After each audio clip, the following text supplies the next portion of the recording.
How do you see the electric influence in all the markets in the future? At the same time, we know that the Chinese manufacturer, there's still more than 100 manufacturers in China. Oh. There were 250 5 years ago. How many will survive? I don't know. Not that many. I think EVs are good, are great, as long as you have an infrastructure and they're affordable. If they're affordable but you don't have a place to plug it, it's a problem. So what's up? How do you go? We got something really good. So yeah. What happened? We just put down the space bar and some incredibly expensive questions. Amigos de SPD, bienvenidos otra vez a su canal del mejor contenido automotor. Estamos por supuesto con José Clopatofsky, con un invitado muy especial porque nos va a dar una información de industria, José, de cómo está una marca muy importante para nuestro mercado y en el mundo. Y nos va a aterrizar acerca de muchas dudas que de pronto se han generado por mucho ruido que ha habido alrededor de ella, sobre todo a final del año pasado. Pero voy a dejar que usted lo presente, José. Muy buenas tardes. Buenas tardes a todos. Muy buenas tardes, Christian Meunier. ¿Sí? Usted es el hombre presidente de Nissan Américas. Sí. You command all the operations. ¿Sí? Yes, I do. Es francés. ¿Sí? Tiene profundas raíces en Estados Unidos, donde ha vivido más de 20 años. Ha estado con Mercedes-Benz, con Fiat. ¿Sí? Fiat Chrysler. ¿Ah? Con Stellantis. Y regresó hace poco a Nissan dentro de toda una reorganización que ha habido. Vamos a llevar esta entrevista en varios idiomas para hacerla más fácil. Tenemos el apoyo de la inteligencia, con inglés, con francés, para rodar todos estos temas que hay en el mundo hoy. No solamente alrededor de Nissan, sino las nuevas energías, la electricidad, los mercados, los aranceles, China, Trump. Tantas cosas que hay para hablar y venimos en un plano muy informal, muy amistoso, ¿sí? No tan rígido, tan corporativo, porque queremos aprovechar todo su conocimiento, toda su experiencia, toda su visibilidad del mundo, no solamente desde la óptica Nissan, ¿sí? No, también cómo los ven a ustedes y cómo ven ustedes el universo global del automóvil en estos años. Bienvenido, Christian.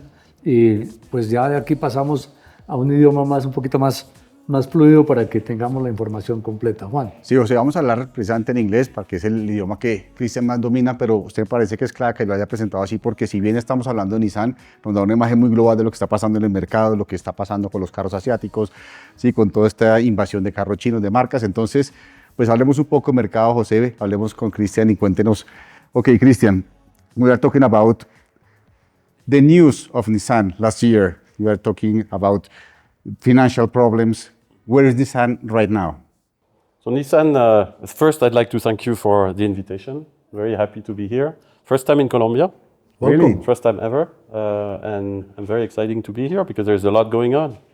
There's a lot going on and very pleased to meet our partner here in Colombia. Doing an excellent job. You are in the best hands here. Yeah, I think we're very well taken care of, and I think we need to take care of them and ensure that we keep growing in the right way in Colombia. But to come back to your question, I think it's been a roller coaster. Obviously, that's the least I can say. It's been a challenging year and a half because I came back to Nissan in January last year in 25.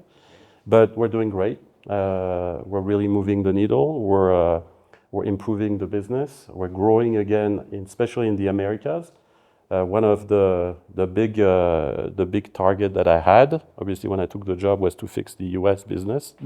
And the US is back on track, which is good. We're getting momentum. We're re-engaged dealers with us. We have suppliers with us. We have employees doing a great job. We're growing very fast. We're the fastest growing brand in the US again. Yes. And that's important because obviously the profitability of the US drives a lot the profitability of Nissan globally. So as you've seen in last month, there was the announcement of the financials for Nissan globally. And the news was better than anticipation. The operating profit was positive against the expectation. So it's coming back. The free cash flow was positive in the second half of the year. So Nissan is coming back, yeah.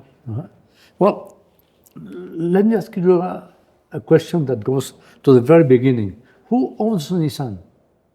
Who owns Nissan? That's a tricky question. The shareholders, the shareholders, obviously, the people that own the shares and the stock of Nissan. But I think who owns Nissan are the customers ultimately. The customers decide, But right? there's not a family involved. No, there's no family. It's a public company, right? Uh-huh. But there's a big difference in the market of the Japanese companies, because Honda has a family, Toyota has a family, Subaru, I think, is a family also, maybe. Mitsubishi, I don't know, but So there's family behind, but Yeah. Nissan is a public company. and Nissan is a young company. Huh? Is it what? It's a very young company in the but international market. It's 80 years, I think. It's not that young. Yes, but or 90 years. But having working alone in his own basis, came to United States in '62 or something. Something like that, yeah. Mhm. Yeah. And the first factory in the US in '83, right? You came with Datsun. Datsun. Colombia sold Datsun. Yes. Oh, yeah. Yeah, there were Datsuns Sure. here at the beginning. Yeah. Well, but let's keep in the market. How important is the Americas for Nissan right now? The America is big. It's half of the volume, almost. It's 1.5 million last year, the Americas, versus 3.2 million last year. And we have obviously objective to grow that, so to become a big component of Nissan. And on the financial side, it's bigger than that. So it's very critical that we do a good job, that we keep growing in the Americas. In the US, we've been successful. As I said, we were the fastest growing brand in the last 15 months now. We've gained a lot of share, market share, where we gained share. We're at the end of 24, we're around 4% of the market in the US. Now we're at 5.5, so we've gained a lot of share, and that's not easy, right? It's not an easy market. Everybody battles because that's the most profitable market in the world. You speak about profits. That means money, huh? That means money. Volume in the US means money ultimately, and obviously volume means that you get more fixed cost amortization and you get more margin, obviously, in your business. But more important, I think it's the good thing is there are a lot of synergies in the Americas between LATAM, Latin America, Mexico, which is part of LATAM, and the US and Canada. Now with the tariff in the US, that makes it a little bit more difficult. Yeah.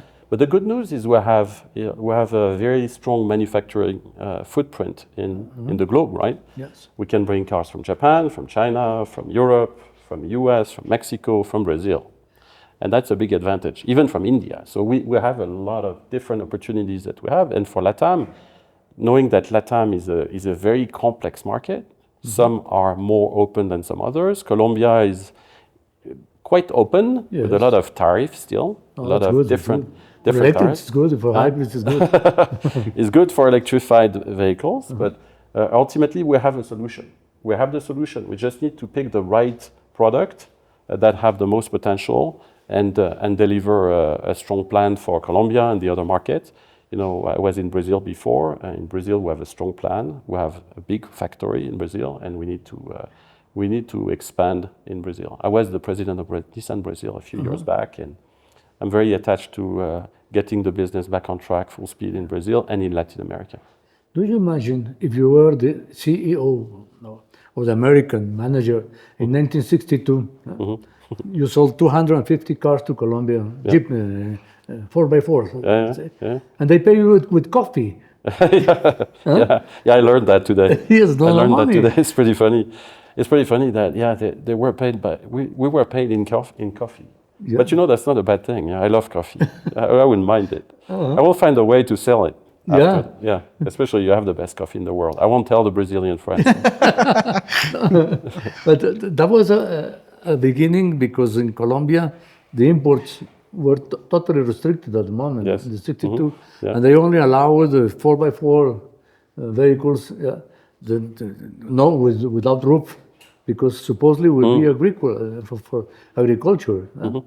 But those cars, there was nothing to buy, became street cars, urban cars, city cars for everybody. When you think about it, the Nissan Patrol that was sold in 1960 in Colombia, has become a little bit of a benchmark of a 4x4 SUV world, right? Yes. It's iconic, and unfortunately we don't sell it here. We don't sell it here because I just reviewed the tax and the import duties and everything. It would be 75% tariff, so it makes it very, very, very difficult to bring it. I still would like to do it because I think it's an icon, And you have a history on Nissan 4x4 in this country. I want to make you a difficult question. Well, sure. I'm going deep. I'm here for you. Why a so big company, so important company with a so big reputation arrives in troubles? First, with the moment when Renault came to the alliance and paid the debts and everything. Yeah. And back when Renault leaves, you reorganize. And 2 years ago, you start beginning joined with Honda. What happened? Why? I feel it's. I think it's a management issue. I think it's a lack of focus on selling cars and taking care of the customer. I think the company, and I left Nissan in 2019, so before it started crashing. Right? Yeah. But what I can feel is, because when I came back, I could feel it. The company had lost its fighting spirit, its willingness to keep growing. We're in an industry which is super competitive. And the day when you decide to say, volume is not that important, we need to do quality only and everything, you start losing focus on expanding your business. Guess what happens? The others are eating your lunch and you end up shrinking. And the problem is we're an industry which is very capital intense, right? You need a lot of money. The costs are very, very significant. You have R&D centers, you have manufacturing, you have a lot of costs, fixed costs. If your volume start shrinking, which happened for Nissan, we lost 45% of the volume in 5 years globally. But the fixed cost had remained the same. So the company had not taken the measure to reduce the fixed cost in line with the revenue.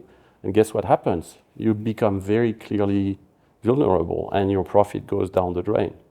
That's why with the Nissan that was launched with the new CEO last year and the new executive team, we're back on track pretty quickly because we regained that momentum. We're growing back in the Americas. We're starting to improve the business in the rest of the world. And at the same time, we reduced the fixed cost. You've seen that we were obliged to close some factories, like in Argentina. Yeah.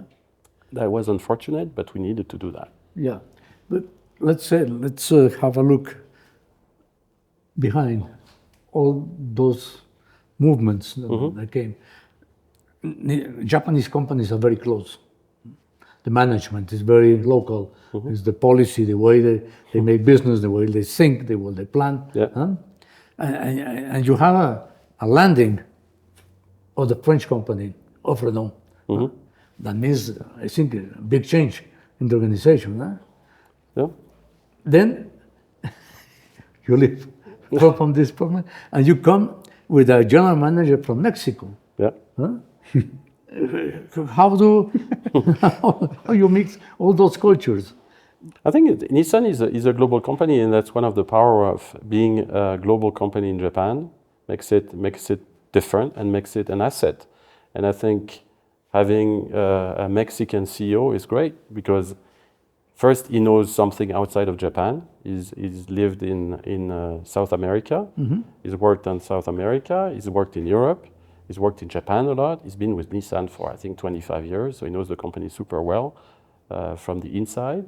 He's been his network in Japan is important, and I think he gives a different perspective. And I don't think the nationality really matter. I think it's, Nissan sells a lot more cars outside of Japan than in Japan. And I think it's important to understand what's going on in Japan, but also what's going on outside of Japan. And I think when you see the markets with everything going on globally, there is a separation of markets. You can see the markets having their own entities. You see Europe being very different from North America, LATAM being very different from the rest of the world, being more of an open market to Chinese brands, for example. And you see Japan staying pretty much what it has been for a long time, and China a revolution, right? So I think the need to understand the different markets and the different dynamics in every market is super critical. So to have a Mexican, there is a Mexican CEO, there is a French CPO, and there are a lot of Japanese as well. But I think it's a global company, and I think that's very, very important. That's good that we keep that diversity at the top of the company. A lot of different musics. No, but there is only one boss, right? There is one boss, and a lot. There is one person leading the orchestra, and then you have the musicians that make sure that they work together. Christian, where's the deal with Honda? Is that, or you are working on that? No, we're working on a project-by-project basis. I think we're very focused on the Nissan. You know, that Nissan project plan has been put together last year in the months of March, April. It's a 2-year plan. We're very focused on executing. At the same time, we're rethinking and redefining the strategic plan for the mid and long term. So that's what we're doing at the same time. But we don't want to distract the business. We need to land the Nissan and build the plan for the future, which I think the company will disclose at the end of this calendar year. But yeah, we have discussion with Honda. We have discussion with potentially other partners. There's other opportunities on the project-by-project basis. You know, scale is important. As I said, you need volume in this business. To think that you can do everything alone across the world, across the market, across the segment, from hardware to software to autonomous drive to connectivity, it's not possible. So you need to find synergies with others. That's really critical. But that's what we do. Like with Mitsubishi, we do also some, you know, we have partnership with Mitsubishi, we have partnership with Renault still. Well, we'll see what happens. Okay. Yeah. There is a movement, a recent movement. Many Chinese manufacturers are looking for Europe, of course. Yes. And they are buying plants, building plants. Yeah. And Nissan is going to work hard with some Chinese brands, okay? In England especially. Yeah. And you have something in Spain, I think. Chinese factories, Chinese names are not anymore a challenge. Maybe it's a partner. Huh? You are working more closely with them. They are coming faster in the markets through the European or American companies. And that's going to be a deployment of a new group, a global group for business, where Chinese or Japanese or Americans or French or whatever will be partners. We need to be pragmatic. I think that's the word. We need to be pragmatic. The Chinese have learned a lot from the OEMs from the West in the past, and now they've learned that we can learn a lot from them too. Yeah. And there are things that we can do and to find synergies, learn from them, and be stronger. So if at one point in time there is an opportunity with the Chinese, like there will be in the UK, as you mentioned, why not? It's the right time. We do it, and that's going to be good for them and good for us. At the same time, we don't want to be. We want to stay competitive. Want to learn from them. We don't want to be eaten. And we will. I think one of the secret is to shrink the development time of our cars, which I think they're better than we are and faster, and to get the cost of the cars in place, to be more cost competitive, so that we can make margin and compete with them. At the same time, we know that the Chinese manufacturer, there's still more than 100 manufacturers in China. There were 250 5 years ago. It's How many crazy. will survive? I don't know. Not that many. Not that many, but a few will survive, and they're pretty strong. They're pretty talented. Yes. But at the same time, there's a lot of subsidies coming out of the Chinese government. That is unfair competition. So I think we need to also put a perspective. That's why I think the measures that the governments are taking with China in North America, in Europe, and sometime in South America are necessary to make it, leveled, right? If you don't do that, the problem is it's unfair competition Sure. to a certain extent. I don't remember how many years ago, but I tested the first electric car, the Leaf, Yeah. in the United States. Huh? Yeah. And Nissan was the leader, The pioneer. the pioneer. Yeah. Yeah. And then they stopped with the electric car for a while, and you are coming back. Huh? You must be in. How do you see the electric influence in all the markets in the future? Are they going to keep the same level? They grow? I think Many factories and brands are pulling out of the electricity. How do you see that? it's interesting because there are very different dynamics in different continents. You see China, where the electric cars have taken over. But it's an order. Because the government has given instruction that people will drive electric. It's not really a market. It's not a choice. It's a policy. It's a policy. Yeah. Europe was trying to force the customer to buy electric only and had put the mandate on 100% in 2035, they start thinking that if they do that, they're going to kill their own industry. And at the same time, the cars are becoming unaffordable. They become too expensive because electric cars are expensive to build. And the cost of electric cars is still not competitive to work against an ICE. It's still higher. There's no profit. There's not a lot of profit, no. Not a lot. Even for the Chinese. And ultimately, Europe is starting to rethink, and I think the governments are starting to rethink that maybe, EVs are part of the solution. Hybrid might be another way to get there. So the combination of EV, hybrids, and maybe some hydrogen in the future is the way forward for us to have a more sustainable planet. And then you see the Americas or the US, where we went from all electric mandate a little bit to zero electric mandate. The customers decide. And what is happening in the US is, the EVs were growing during the Biden administration. With the new administration, the EVs are collapsing. So you see Tesla at 4% of the total industry, pretty strong still, but the rest is like 2.5% or 3%. All the other brands at 2.5%, 3%. So that's a sign. And this 2.5%, 3% is not only natural demand, it's what the OEMs or the manufacturers are producing. When you produce a car, you end up selling it, right? And they have all this capacity that they build for 25% of the market that is now 3%. So that creates a little bit of a standstill for EVs in the US. Personally, I believe, and in Latin America, EVs are growing because of the Chinese coming and invading, in Chile, for example, but also in Colombia, in Brazil, in Mexico. My personal opinion is that EVs are necessary. I think they're going to be there. I think the cost of EVs is improving. It's not improving as fast as we would have liked and we anticipated. And that's one of the barriers because we need affordability. I think EVs are good, are great, as long as you have an infrastructure and they're affordable. If they're affordable but you don't have a place to plug it, it's a problem, right? It's going to be a problem. Yeah. And I don't know what's going to happen here in Colombia with all these EVs that get sold. I don't know where people are going to plug them. They're going to be in line. Everybody's going to be in line for 2 or 3 hours to plug them in, okay? I think you need both, right? You need affordability, so the cost has to be okay. You need the manufacturer to make money, otherwise there's no business model and it doesn't work. You don't want government incentive all over, right? So you want the cost to be better than it is today, and it's improving, but not that fast. And you need an infrastructure, so you need charging station at home, but also public ones on the road, right? Yes, I always have this opinion. Energy is not an industry, and it's not a brand that the automotive world must handle. That must come from the governments. Huh? Yes. And you don't sell tires, you don't sell fuel. And many things that are different business, and energy is going to be a problem. Not only because amount of energy available, but also because the privates or the industry, the automotive industry, is not going to assume all the development of the network. Sure.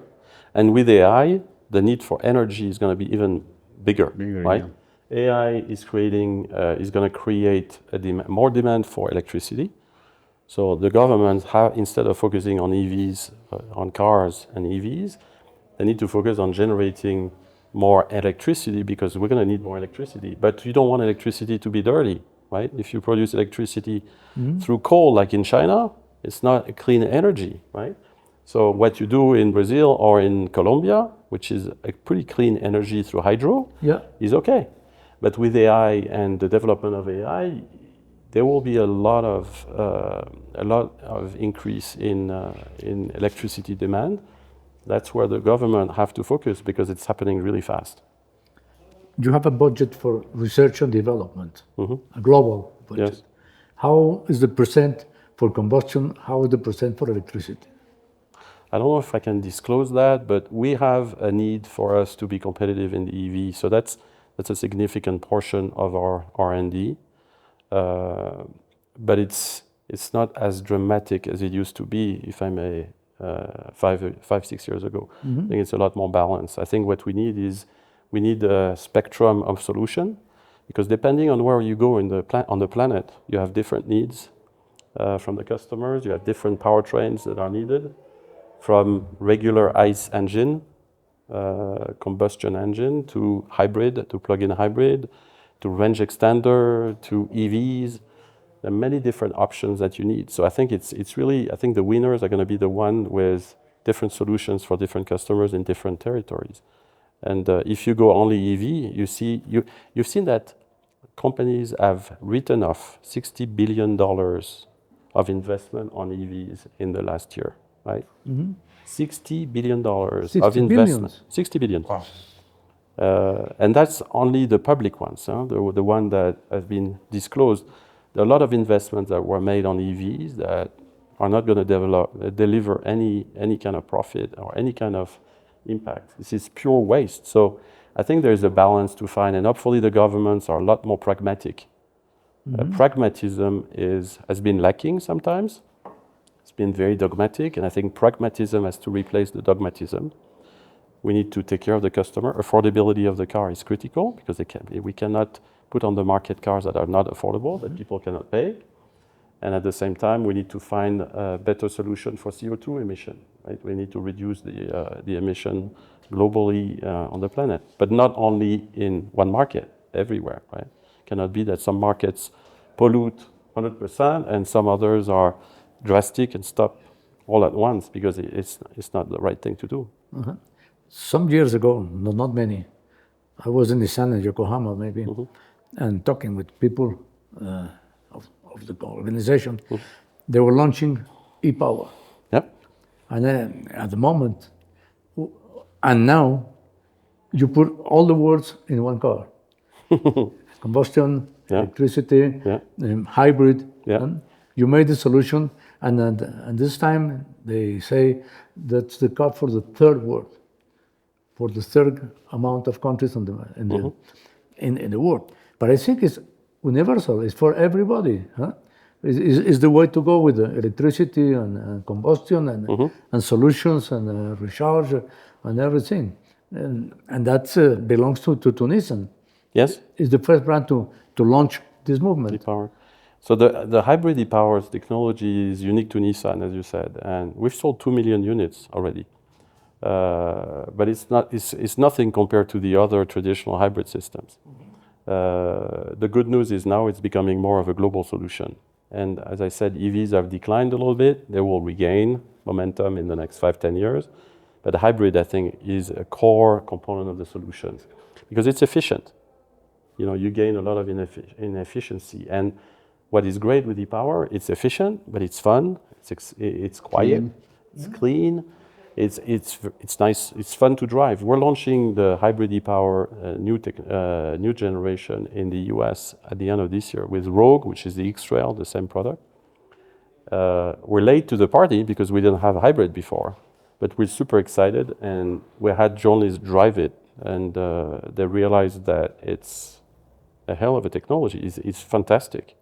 It's a fantastic technology. I think we're going to be very successful. And I think we're in the third generation now of e-power, and I think it's very mature, and I think it's time for us to take advantage of it, localize it in the US, localize it in Europe, in Japan, and leverage that technology for Nissan and to grow the business. I think that e-power makes the big difference in all the contexts of new energies, but gives also the best definition. Electricity doesn't work without combustion. Mm-hmm. No? Yeah. You need to put full, whatever it costs, but you need a different energy to make the electricity work, as hydrogen or whatever you want. Mm-hmm. Yes. And wherever we launch e-power on a product like on X-Trail, we launched it a couple of years ago in Colombia, and the product is doing super well. I think we're number one, number two in the segment. We're bringing Qashqai e-power right now as we speak, or in a couple months. I'm confident this car is going to do super well. The Kicks as well. At one point in time, we're going to bring the e-power version of it. So I think we're expanding the technology, and I think people like it when they drive it. They love it, and I think we're going to bring a lot more loyalty to the Nissan brand with that technology. And that's unique to us. That's something we need to push harder. Many people think, okay, I see and combustion is okay, but many people think, make a fantasy. What about hydrogen? Yeah. Hydrogen has been a dream for a lot of manufacturers for a long time. The technology is fantastic, it's beautiful, but I think the logistics of it is still not so easy. And I don't think we've cracked the solution. I think maybe in 15 or 20 years, hydrogen will be the solution, but there has been billions of dollars invested in that technology. Are you working? Nissan is working? A little bit. It's not a priority at this moment, but we have some teams working on it. But hydrogen is probably a longer term technology for automotive. You are in Colombia. Your first time, huh? First time. Okay. Which is the schedule? Which is the work plan that you are leaving to the importer here? There's a very, very nice company, very beloved company in Colombia. Yes. It's very important, huh? Which is the task you are putting it it's funny that you ask that, because the reason why I'm here is, first I wanted to know them, because I saw that they have good results, they do things right, customer experience is good, customer satisfaction is great, the customer retention in after sales is great, they take care of the customer well. Their market share has dropped a little bit because of the portfolio, but now we're bringing new product and we're gonna regain market share. We have 6% of the market. We used to be at 8, and I'm confident that in a couple of years we'll be back at 8. But I think they do a great job. Beyond the volume and the business that they do well, I think they take care of the customer, and they're a benchmark in many areas. Customer handling, on the after sales, they do a fantastic job.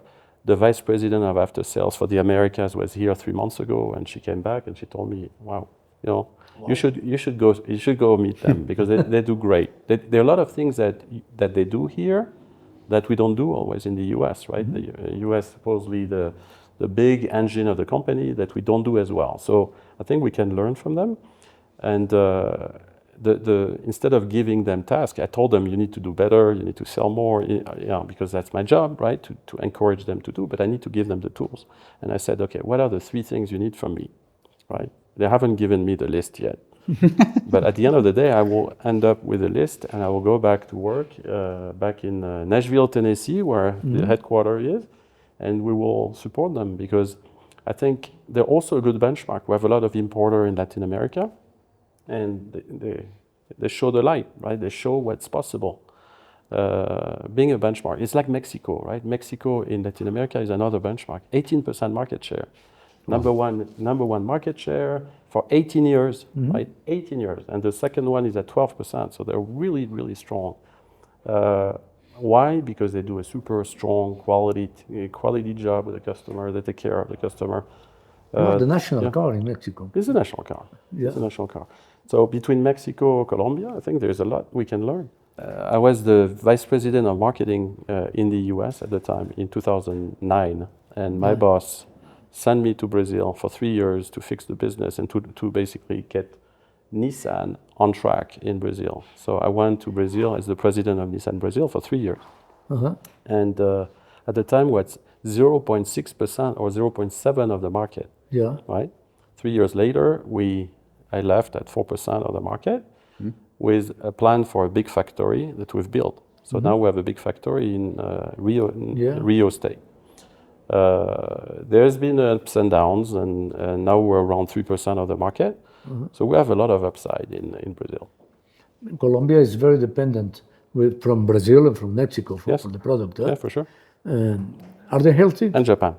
Well, but Mexico is the main source, and Brazil. Yes.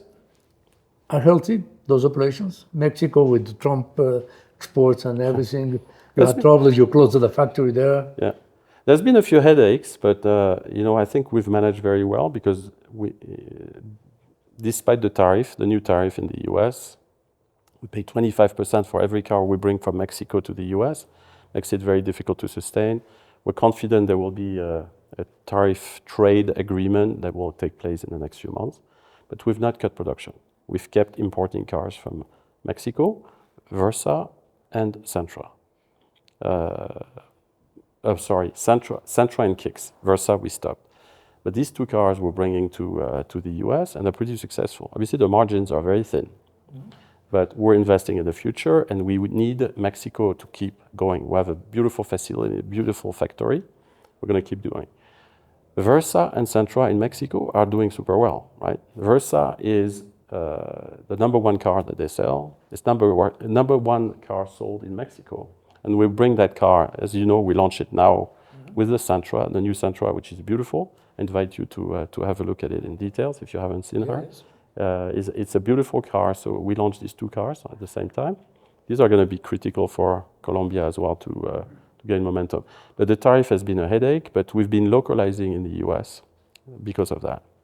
We grew a lot, what I explained about the growth, through US product.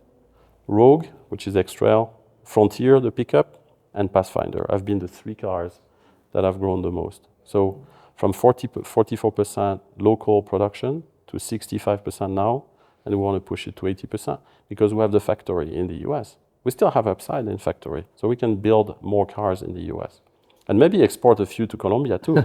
We export only Pathfinder today. There is a clear situation. Yeah? Nissan is going to last much more than Trump. Nissan is here to stay at least another 80 years, for sure. Sure.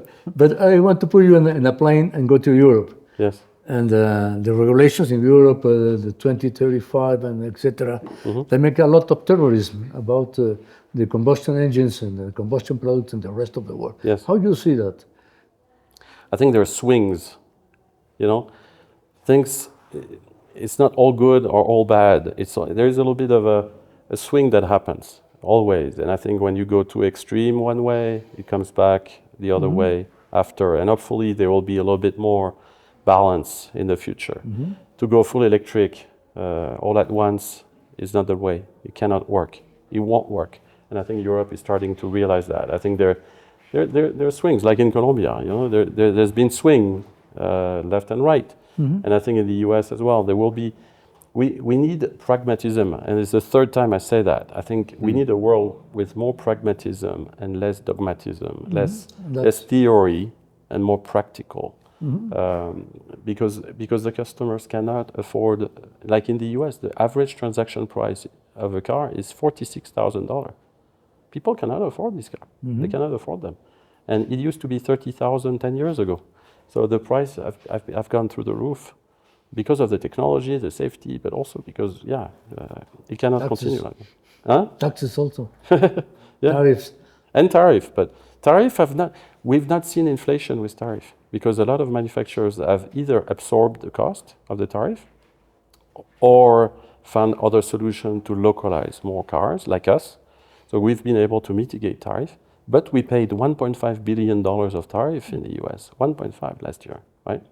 Significant amount. This year we're going to still spend $1 billion in tariff, but the goal is really to minimize that in the future. Bueno, José, tenemos que cortar porque Christian tiene una agenda muy apretada aquí en Colombia. Le agradecemos a Nissan México, a Nissan Colombia esta oportunidad tan especial de compartir con Christian una visión global. Si bien hablamos de la marca, hablamos de Colombia, de Américas, y en definitiva nos dio una imagen de lo que está pasando en el mundo, en la implementación de tecnologías con los chinos, que es muy importante y valiosa para todos nuestros seguidores, José. Yo pondría una última pregunta, last question. And there's a theory to build electric cars in Colombia, make a factory or use a factory that exists. You think it's a project that deserves, that has a continuity, because you have Brazil and Mexico and market from build cars in Colombia for electrics. You think it's viable? I think you need 2 things, yeah. To build a factory, you need to have an advantage to build a factory. And today Colombia doesn't really support local production versus import. That's number 1, right? And number 2, you need to have a potential volume that justifies the investment. And I'd be tempted to say, if you don't achieve 100,000, 150,000, it's difficult to justify to build a standalone factory unless you can really export favorably to other markets. So it makes it very, very challenging. And an EV factory requires a significant supply chain with suppliers, with battery plants. That is a significant endeavor. It doesn't happen overnight. Yeah? If I am the Colombian government, I go to your desk. Yes. You tell me yes or not. Today, the conditions are not there. No? That's it. No. Thank you very much, Christian. You're welcome. For your time, But for thank your you. explanations. Thank you. Really, I hope all the people that follow us take a lot of great information. Thank you. I'm very happy to be here and to see that Nissan is very strong and Colombia is a good benchmark for Nissan globally. You must never come for the first time. You must come very often to see. When we say first, that means there's a second and a third. Yeah. Okay, welcome Thank you. back. Thank you. Whenever you want, and thank you very much for your time. Thank you so much. And to the people from Nissan for the opportunity to put all these concepts on the air and your knowledge. Thank you. Thank you. Thank you very much. Amigos de SPD, no se desconecten de todo el contenido. Aquí pueden seguirnos en YouTube, @SPD_Network. Pongan la campana, estén pendientes de todo lo que estamos haciendo en el sector automotor con José y síganos en las redes sociales. Muchas gracias. So much to live up to. If you feel you can make do, baby, you need